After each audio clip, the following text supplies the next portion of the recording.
तो आज लोक प्रशासन में हमारा सेकंड पार्ट है। फर्स्ट पार्ट मैंने करवा लिया है, लोक प्रशासन है, कल आप नोट्स में करवा रही हूँ। कल लोक प्रशासन के 5 चरण तीनों मीनो बुक सम्मेलन करवाए थे। तो चरणों में से ये प्रश्न 2024 में आया था और ये 5 चरण मैंने करवा दिए हैं कल के वीडियो में। लोक प्रशासन के 5 चरण है ना, उसको रट लेना। देखो 2022 में भी आया 5 चरण से, यहाँ से 2022 में वापस आया। 2022 में 2 एग्जाम हुए थे, एक संस्कृत शिक्षा विभाग का हुआ था, एक आरपीएससी का द्वारा हुआ था। तो दोनों में ये 5 चरण, इसको रट लेना हमेशा आता है। अभी 2024 दिसंबर में हुआ था ना एग्जाम, वहाँ पूछा था कि ये मीनू बुक है ना, तृतीय मीनू बुक की अध्यक्षता किसने की थी? तो रोजमेरी लेरी ने की थी। किसने की थी? ये देखो, ये पूरा आया था चॉइस में, ये आई थी पुस्तक 2024 में। इसका जो लेखक कौन था? तो डिवाइड वाल्डो, मैंने कल बताया था। ये सब मैंने कल करवा लिए हैं। लोक चयन का सिद्धांत किसने दिया था? 2000 में। आज है ना एमसीक्यू जो पेपर देखे ना पूरे एग्जाम के, तभी मैंने आज ये नाम लिखे, इसलिए बता रहे हो ये उस एग्जाम में आ चुके हैं। बाकी कल की वीडियो में मैंने ये नहीं बताया था कि किस एग्जाम में आया है, किस एग्जाम में नहीं आया। तो यहाँ तक तो हमने कर लिए थे। अब लोक प्रशासन और नवीन लोक प्रशासन में जो अंतर है वो देखेंगे। कल मैंने आपको बताया था कि लोक प्रशासन का जनक कौन है? वुड्रो विल्सन है। नवीन लोक प्रशासन का जनक कौन है? डिवाइड वाल्डो है।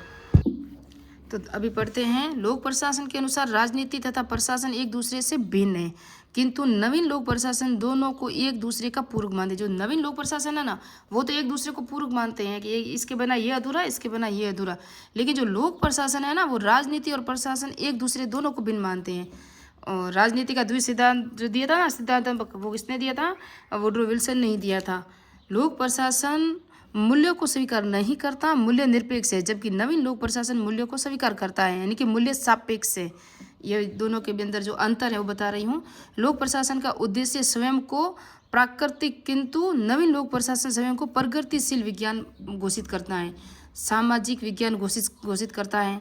लोक प्रशासन सिद्धांतों, केंद्रीकरण, औपचारिकता पर बल देता है, जबकि नवीन लोक प्रशासन प्रासंगिकता, विकेंद्रीकरण, औपचारिकता, जनसहभागिता और नैतिकता पर बल देता है। वेरी इंपॉर्टेंट है ये लाइन, इस लाइन को याद रखना। नवीन जो लोक प्रशासन है वो प्रासंगिकता, विकेंद्रीकरण, अनौपचारिकता और जनसहभागिता को और नैतिकता पर बल देता है। और लोक प्रशासन किस पर देता है? सिद्धांतों, केंद्रीकरण, औपचारिकता पर बल देता है। नवीन लोक प्रशासन और नवीन लोक प्रबंध में क्या अंतर है? अब वो ये देखेंगे हम। प्रबंध में नवीन लोक प्रशासन नैतिकता और मूल्यों पर आधारित है, जबकि नवीन लोक प्रबंध है ना, वो एक बाजार आधारित ग्राहक अनुमुखी अवस्था है।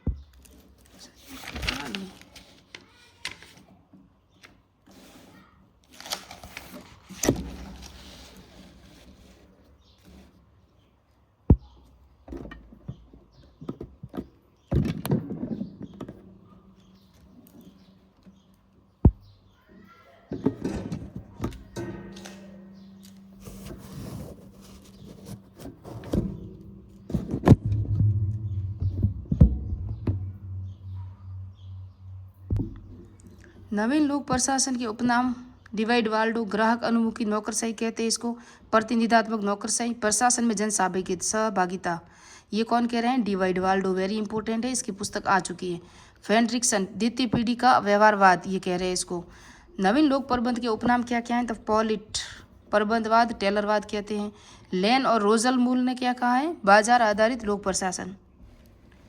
ऑसबॉर्न व ग्लेबर ने उद्यमी सरकार की, आप उसकी पुस्तक है, इसको आप देख सकते हो। मुझे नहीं दिख रहा है स्पष्ट से, और इंग्लिश थोड़ी सी कंफर्टेबल नहीं है। दूसरा है बाजीले, ये कह रहे हैं उत्तर नौकरशाही प्रतिमान। ये परीक्षा में इतना इंपॉर्टेंट नहीं है, मैंने 2018 तक सारे पेपर देखे हैं, यहाँ से प्रश्न नहीं आया है। कोई आया होता तो मैं आपको बता देती। एक ये आ सकता है ऑसबॉर्न या ग्लेबर, उद्यमी सरकार वाले, ये है इंपॉर्टेंट। कम करता, यानी कि जो है ना, और सार्वजनिक अधिक वर्णात्मक तथा कम, देखो कम है और सार्वजनिक अधिक है। वर्णात्मकता कम है, निर्देशात्मक अधिक है।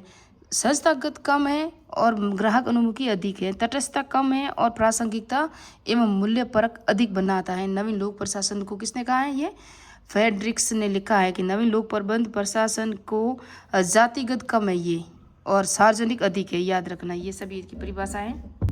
अब है लोक प्रशासन की नवीन प्रवृत्तियाँ 1948 से 70 तक।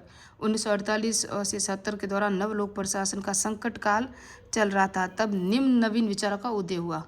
विकास प्रशासन की अवधारणा, इसका संबंध विकासशील देशों के प्रशासन से है और इसका एकमात्र उद्देश्य जनता का कल्याण करना है।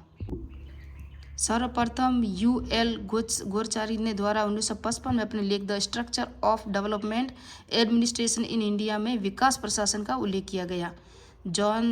जॉर्ज गेट ने अपनी book development administration concept goals and methods में विकास प्रशासन को विस्तार से वर्णन किया, किंतु इसे लोकप्रिय बनाने का श्रेय एडवर्ड वियर को जाता है। आप जो बच्चे बोल रहे हैं ना उसको इग्नोर करना, क्योंकि बच्चों की पता नहीं स्कूल की छुट्टी है, पता नहीं क्या हुआ, और गाँवों में तो बच्चे धूप हो या कुछ भी हो खेलते ही रहते हैं।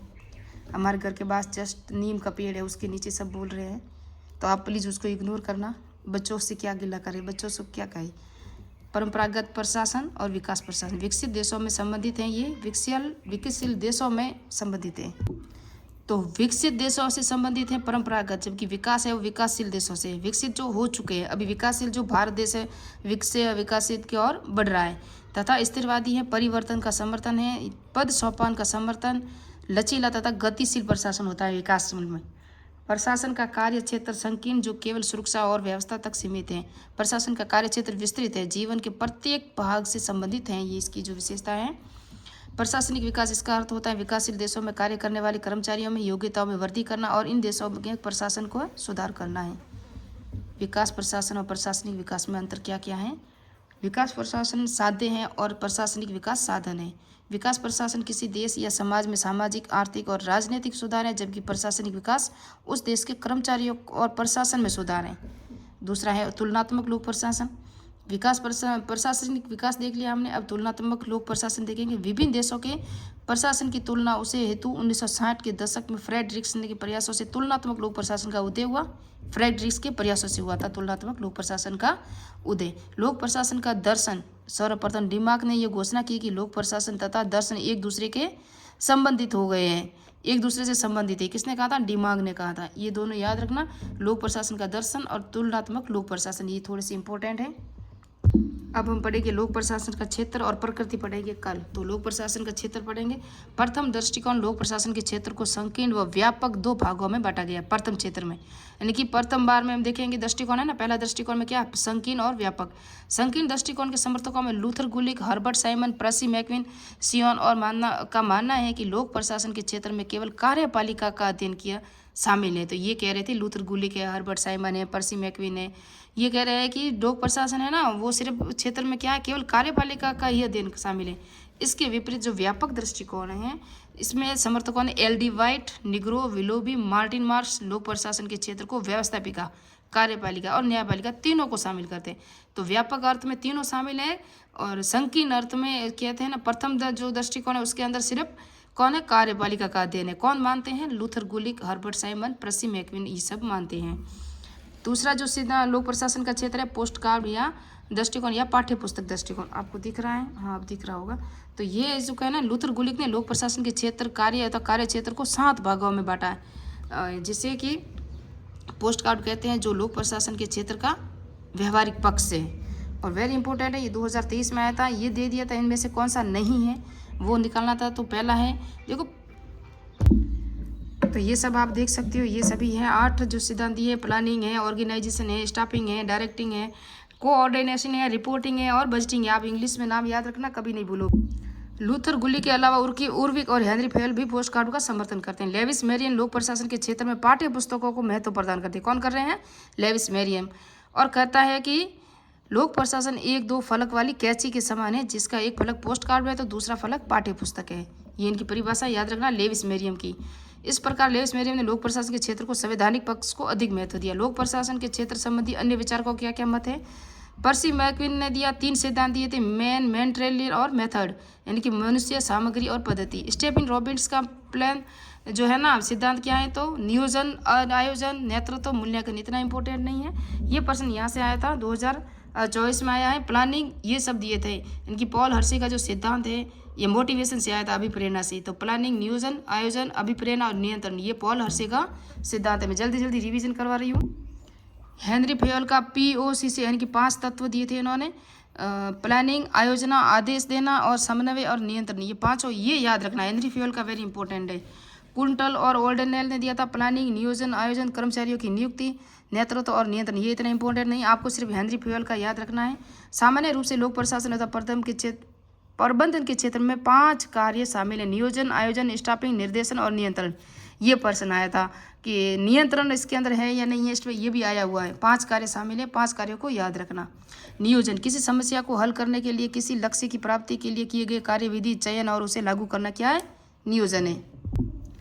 आयोजन या संगठन, भौतिक और मानवीय संसाधनों को एकत्रित करना, नियुक्ति करना, भर्ती व चयन के पश्चात किसी संस्थान में कर्मचारी की वास्तविक प्राप्ति। निर्देशन, इसका अर्थ है कि योजना लागू की जा रही है, उसके क्रियान्वयन हेतु कर्मचारियों का मार्गदर्शन करना, अभिप्रेरणा देना, संप्रेषण करना और नेतृत्व करना। उसके बाद है नियंत्रण, कर्मचारियों द्वारा किया गया कार्य जब योजना या लक्ष्य के अनुसार नहीं होता तो उच्च अधिकार कुछ सुधारात्मक कदम उठाते हैं, जिसे नियंत्रण कहते हैं। तो लोक प्रशासन की जो प्रकृति है वो पढ़ेंगे नेक्स्ट पार्ट में। वीडियो बड़ा हो रहा है और गर्मी बहुत है, पंखा बंद है, इसलिए पसीना भी बहुत आ रहा है, इसलिए आवाज़ साफ नहीं आती, पंखा भी बंद करना पड़ता है। तो मिलते हैं नेक्स्ट पार्ट में। नेक्स्ट वीडियो में सुपर फास्ट रिवीजन होगा, फिर MCQ भी करवाऊंगी जब ये पूरी यूनिट हो जाएगी, है ना।